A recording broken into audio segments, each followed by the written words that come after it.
entire nation. The little girl who was kidnapped 18 years ago, now reunited with her mother.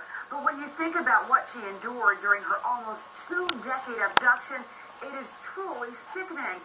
Cops say she was held captive in a backyard of hell, forced to bear the children of the man who snatched her off the streets. We're learning shocking new details about Jaycee Dugard's 18-year-long kidnap ordeal. Here's Megan Alexander. This is the place where Jaycee was held prisoner for 18 years, and where police say she was forced to raise the two children she had with the kidnapper.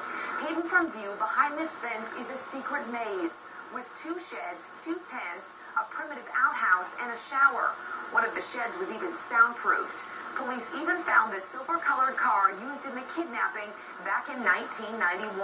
The secret compound was so well concealed, law enforcement officers did not find it during searches of the property in 2006 and last July. I offer my apologies to the victims and have accepted responsibility for having missed an earlier opportunity to rescue Jaycee. This is how it looks from space.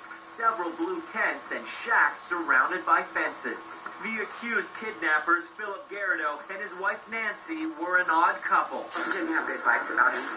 You know, he just kind of seemed out there.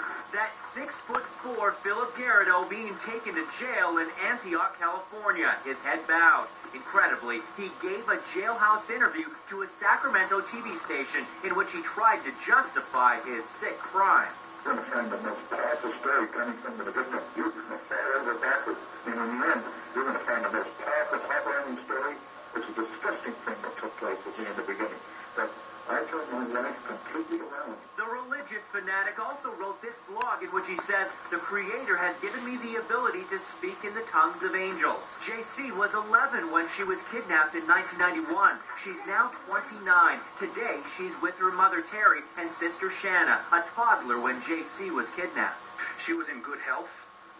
But living in a backyard for the past 18 years does take its toll. Also with them are the two children Jaycee had with Garrido. Siobhan Molino, a client of Garrido's printing business, took this photo of the children at a birthday party.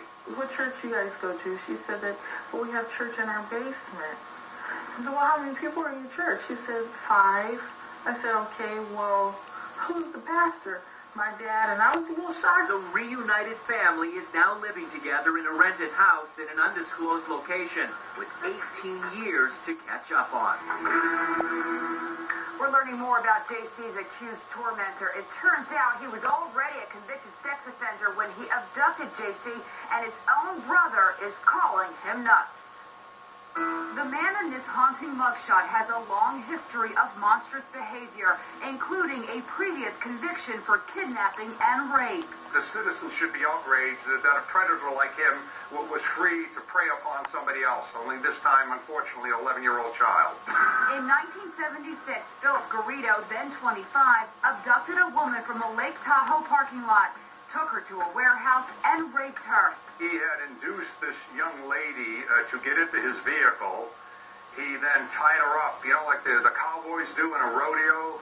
He tied her up that way, threw a dirty blanket on top of her, and put her on the floor in the back seat, all the time taking LSD and describing to her in graphic detail what he was going to do to her when he got her to Nevada. Today, the prosecutor in the case is outraged that Garrido was released, only to allegedly kidnap Jaycee Dugard and imprison her for 18 years.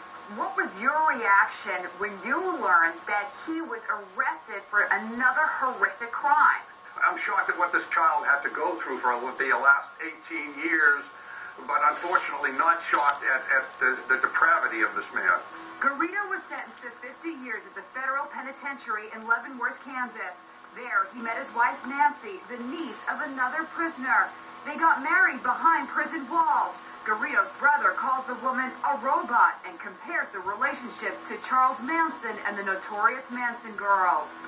Garrido was paroled in 1988, having served just 11 years. He then moved into the home where he built the backyard from hell. We found his father at his home where he blamed his son's problems on drug abuse. And he got out of the stuff now. Yes, couldn't talk to him. No, what he said. Garrido's own brother brother calls him a fruitcake and an idiot.